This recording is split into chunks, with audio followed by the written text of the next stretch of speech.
वाटतं तुला मी शेवटीपर्यंत ठेवणार नाही.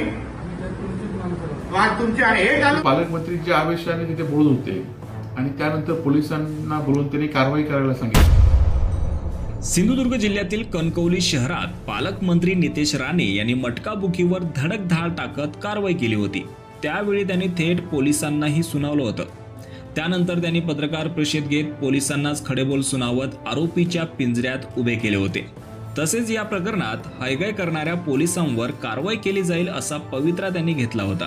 तर आणखी 10 बेकायदेशीर धंदे आपल्या टार्गेटवर असल्याचं त्यांनी सांगितलं होतं. दरम्यान याचवरून आता शिवसेना उद्धव बाळासाहेब ठाकरे पक्षाचे माजी आमदार वैभव नाईक यांनी काही प्रश्न उपस्थित करून नितेश राणेंना चांगलंच घेरलंय.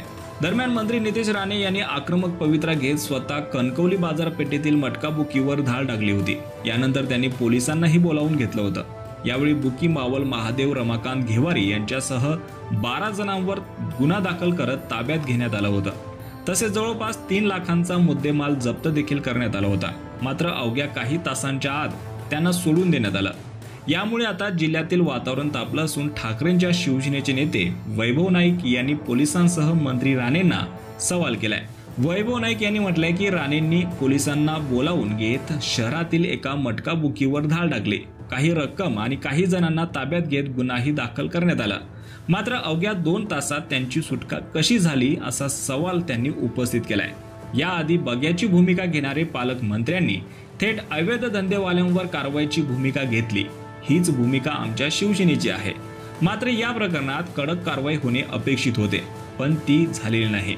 त्यामुळे आता ही कारवाई का करण्यात आली, याचा उद्देश नेमका काय होता असा प्रश्न निर्माण होत आहे.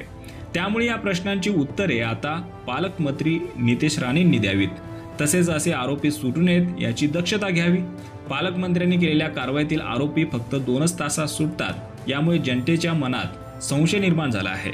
त्या संशयाचे निरसन करून त्या आरोपींवर कारवाई व्हावी.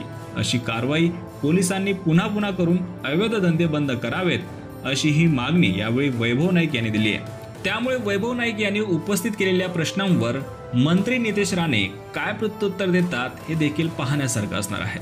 यावर तुम्हाला काय वाटतं? तुमची प्रतिक्रिया कॉमेंट सेक्शनमध्ये नक्की कळवा. धन्यवाद.